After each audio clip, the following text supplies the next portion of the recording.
Ազգային ժողովի պատգամավոր Վահագն Ալեքսանյանը պաշտոնական տեղեկություններ չունի, արդյոք ախորիկ սահմանային անցակետից ռուս սահմանապահները հեռացվում են։ Մամուլին հղում անելով լրագրողները հետաքրքրվել են, այնտեղ ևս առաջիկայում հայ սահմանապահներ կլինեն։ Պատգամավորը հիշեցրել է, ընդհանուր առմամբ փորձում են այնպես անել, որ Հայաստանի ամբողջ սահմանի երկայնքով հսկողություն իրականացնի հենց Հայաստանը։ Աստիճանաբար գնում ենք նրան, որ մեր ամբողջ սահմանային հսկողությունը մենք իրականացնենք, բնականաբար շնորհակալ լինելով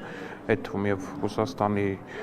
համապատասխան ծառայությունների, որոնք կատարել են այդ ծառայությունը, ամեն ինչ սկսվեց Զվարթնոց օդանավակայանի սահմանային հսկողությունից։ Ալեքսանյանը անդրադառնալով պատգամավոր Լևոն Քոչարյանի հայտարարություններին, թե առաջիկա ընտրություններում հայ ժողովուրդը ընտրելու երկու հնարավորություն է ունենալու՝ իր ապագայի տնօրինումը վերցնել իր ձեռքը կամ այն կտնօրինեն Թուրքիան եւ Ադրբեջանը, ընդգծել է իր ապագան տնօրինելու մենաշնորհը Հայաստանի ժողովուրդը վերցրել է դեռ 2018-ին։ Դրանից հետո Հայաստանի Հանրապետության ժողովուրդը ինքն է տնօրինում իր ապագան ու ինքն է տնօրինում իր ճակատագիրը։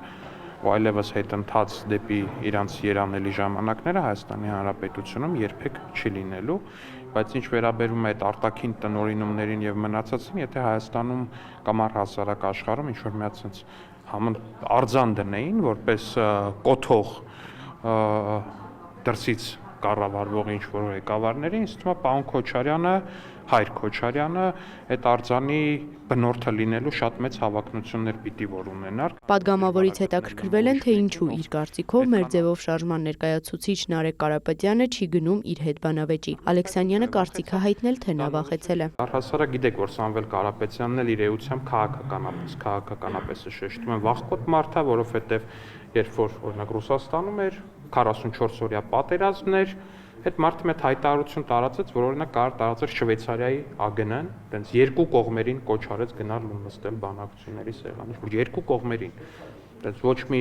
դատապարտող խոսք Ադրբեջանի հասցեին, ոչ մի Հայաստանի սատարող խոսք, մարդ ուղղակի երկու կողմերին կոչեց, որտեղ վախեցած էր իր բիզնեսի եւ մնացածի համար։ Թրիփի վերաբերյալ ընդդիմության քննադատություններին անդրադառնալով Ալեքսանյանը շեշտեց. «Մեկ տարի առաջ էլ ընդդիմությունը պատերազմ էր գուժում»։ Նույնիսկ բաներով, սոցիալական ցանցերով օր, ամիս, ամսաթիվ, մարտին ա լինելու, ապրիլին ա լինելու, դες տարածում էին։ Հիմա ասում են,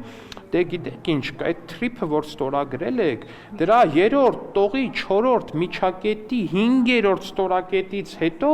մի երկու նյուանս էս կողմ, մի երկու նյուանս այն կողմ, բա ինչի է Հայաստանի Հանրապետությունը այդ կառուցապատումը իրականացնելիք ընկերությունում ընդամենը 26% փայատեր եւ ոչ թե 100% փայատեր կամ 80% փայատեր։ Հակադարձելով պնդումներին, թե ըստ Թրիփի վերաբերյալ հրապարակված փաստաթղթին մինչև հայ սահմանապահներին հասնելը սահմանին 3-րդ կողմ օպերատոր է լինելու, պատգամավորը նշեց, գուցե ֆրոնտ օֆիսում առհասարակ մարդ չլինի, այլ մեքենա։ Մենք վերջերս գործուղման էինք ՆԱՏՕ-ի խորհրդարանական վեաժողովի մեր պատվիրակությամբ, որտեղ օդանավակայաններից մեկում մոտեցնում ես քո անձը հաստատող փաստաթուղթը, ինքը սկանավորում է դա, հետո սկանավորում է քո դեմքը,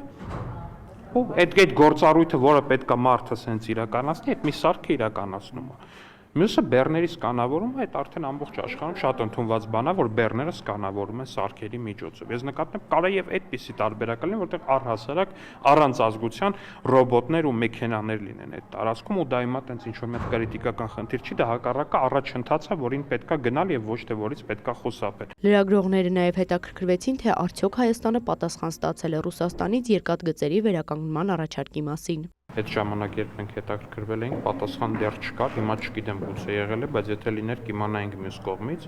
ու սա էլ շատ կարևոր բան է։ Եթե ուզում եք, ձեզ մտածում եք, որ դուք տարածաշրջանային process-ներից դուրս եք մնում եւ այլն, ուզում եք ներգրաված լինեք, հարգելի գործընկերներ, խնդրեմ։ Լայն դաշտ կա, Հայաստանի երկաթուղիները, կներեք, Հայաստանի երկաթուղիները Հայաստանի ինքնիշխանության մարտիկ Ռոբերտ Քոչարյանի ձեռամբ ամբողջությամբ հանձնվել են Ռուսաստանին կառավարման, ճիշտ է, դե կառավարեք, կառուցեք այդ երկաթգծերը, վերականգնեք այդ երկաթգծերը ու ներգրավեք process-ներում։ Մամուլում տարածված տեղեկություններին էլ, թե նախատեսվում է եպիսկոպոսատ ժողովը Հայաստանից դուրս անցկացնել, պատգամավորը արձագանքեց։ Մենակ պետքա ուշադիր լինել, որ գրպանը գցած ինչ որ մի հատ սուրբ մասունք էլի չտանի, ինչ որ իր անգերներից մեկին նվեր տա։ Էտա։ Խնդրում եմ, որ մեր մաքսավորները ուշադիր լինեն, հասկանան, թե ինչ են տանում այդ մարդիկ իրանց հետ, գուցե մեր եկեղեցու սուրբ մասունքներից էլի ինչ որ մի բան են տանում, Գեղարդի մասունքի պես տանեն ինչ որ մեկին տան։ Չգիտեմ, ինչ որ մեկի հարսանիքին։ Մայրաթոռի տեղեկատվական համակարգից հաստատել են. Գարեգին Բ-ի հրավերով եպիսկոպոսատ ժողովը տեղի կունենա Ավստրիայի Սանկտ Փյոլթեն քաղաքում փետրվարի 16-ից 19։ Էմմա Վարդանյան, լուրեր։